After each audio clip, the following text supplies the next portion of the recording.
tentang hasil rapat RDP Panja Formasi GTK P3K tahun 2022 yang diselenggarakan yaitu 28 Maret tahun 2022. Nah, bagaimana hasilnya? Hasilnya di sini untuk rapat panja Komisi 10 bersama Panselnas, baik itu Kemendikbudristek, BKN dan Menpan RB serta Kemenkeu atau Menteri Keuangan. Nah, di sini untuk hasil RDP tersebut menemukan hasil yaitu terhadap paparan penjelasan dan masukan yang disampaikan para narasumber. Untuk panja formasi GTK P3K, Komisi 10 DPR RI ini menyampaikan pandangan sikap antara lain. Yang pertama, mendesak Kemendikbudristek RI untuk melakukan langkah-langkah strategis dan akselerasi terhadap sisa permasalahan program P3K untuk tahun 2021. Antara lain, ini memastikan guru yang lulus passing grade untuk mendapatkan formasi. Yang kedua, dan selanjutnya memperbesar ketersediaan formasi secara maksimal serta mencegah terjadinya pergeseran antar guru di sekolah induk yang lebih banyak lagi dan mempercepat guru yang lulus P3K untuk mendapatkan SK atau nomor induk P3K.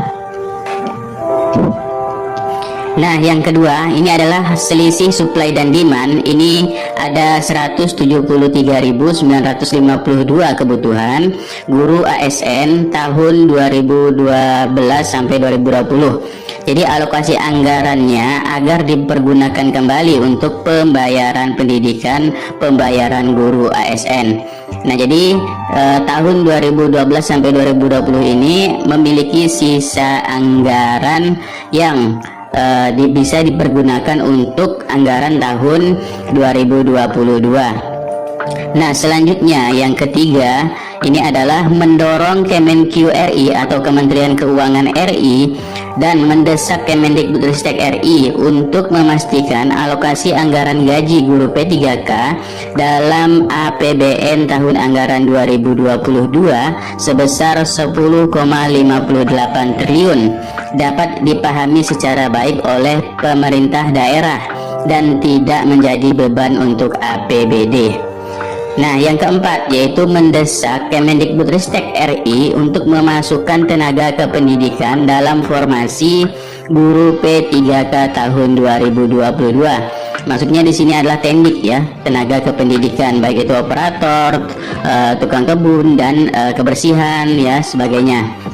Nah, yang kelima ini adalah mendorong pemerintah untuk membuat kajian bersama lintas kementerian dan lembaga terkait kebijakan dari teknis pelaksanaan dan penganggaran, termasuk kajian terkait perlunya pemberian sanksi bagi daerah yang tidak melaksanakan kebijakan DAU atau RMAP untuk P3K. Maksud DAU RMAP ini adalah jika Pemda tidak melaksanakan pengangkatan ASN ini maka akan diberikan sanksi. Sanksinya berupa biasanya sini tidak lagi diberikan dana DAU oleh pemerintah pusat ya. Nah, jadi di RMAT sini adalah tidak bisa dipergunakan untuk yang lainnya, yaitu hanya untuk gaji P3K guru. Nah, yang keenam ini adalah mendorong pemerintah agar tahapan seleksi pengangkatan P3K ini ditunjukkan untuk memprioritaskan mengangkat semua guru honorer yang telah menjalankan tugas atau mengabdi cukup lama sebelum mengangkat ASN yang baru ya. Nah, jadi maka proses rekrutmen akan berjalan harus sesuai dengan rencana. Nah, jadi di sini dari Dirjen Anggaran Keuangan RI ini yang pertama ini berdasarkan data DIPA, alokasi anggaran untuk proses seleksi guru ASN P3K pada tahun 2021 ini sebesar 192,3 miliar. Nah, sedangkan pada tahun 2022 telah disiapkan alokasi dana sebesar 220,8 miliar. Nah, yang B ini pada tahun 2022 pemerintah ini berencana melanjutkan kembali rekrutmen guru ASN P3K dengan perkiraan formasi yaitu sekitar 758.018 orang. Nah, sesuai dengan peraturan Menpan RB nomor 28 tahun 2021 tentang pengadaan pegawai pemerintah dengan perjanjian kerja untuk jabatan fungsional guru pada instansi daerah tahun 2021, ini masa hubungan perjanjian kerja P3K paling singkat 1 tahun dan paling lama 5 tahun, serta dapat diperpanjang sesuai kebutuhan masing-masing instansi daerah. Kemudian formasi 2021 dan 2022 untuk P3K guru diperhitungkan berdasarkan anggaran yang akurat. Nah, kemudian yang keempat ini DPR RI mendesak Kemendikbudristek RI untuk memasukkan tenaga kependidikan dalam formasi tahun 2022. Oh, ini sudah tadi ya. Nah, kemudian DAU sudah, kemudian mendorong pemerintah agar tahapan seleksi pengangkatan P3K ini ditunjukkan untuk memprioritaskan pengangkatan tadi ini semua guru honorer telah menjalankan tugas atau mengabdi cukup lama sebelum mengangkat yang fresh grade. Ini sambungan yang tadi ya. Nah, kemudian yang ketujuh ini mendorong pemerintah atau Panselnas seleksi P3K untuk segera memastikan pembukaan pendaftaran tahap 3 seleksi P3K guru dengan dilakukan informasi serta sosialisasi secara masif sampai ke Pemda atau pemerintah daerah dan sampai ke guru-guru pada satuan pendidikan.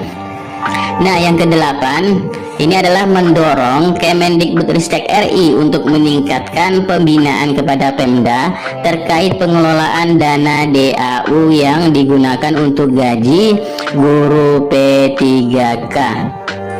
Nah, kemudian di sini ada yang ke-9 yaitu mendorong Kemendagri RI untuk meningkatkan pembinaan kepada Pemda juga ya terkait pengelolaan dana DAU untuk digunakan gaji guru P3K.